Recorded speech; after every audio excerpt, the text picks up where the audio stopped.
Yun naman pong you and I versus you and me. Ganito lang ang tatandaan nyo dyan. Kapag you and I, subject yan. Ibig sabihin, sila yung doer ng action. For example, you and I make a great team. Ano ang verb natin dito? Yung make. Sino yung doer ng make? Kayo.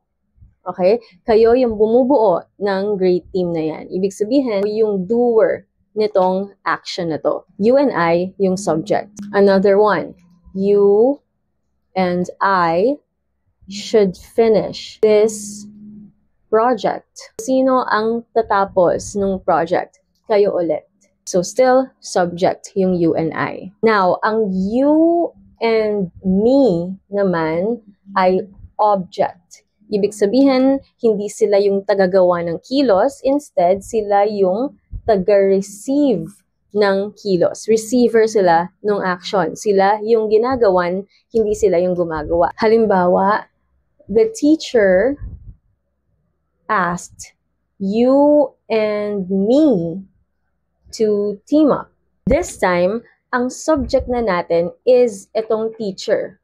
Right? Kasi siya yung doer nung pag-utos sa kanila na mag-team up. Yung you and me dito, sila na yung taga-receive nung action. Sila na yung inutusan or inask na mag-team up. Kaya in this case, object na yung you and me. Isa pa, the head assigned you and me to present the project. Ang subject sa sentence nito or yung tagagawa ng assigned is yung head. So, ito yung subject. Now, sino yung inassign?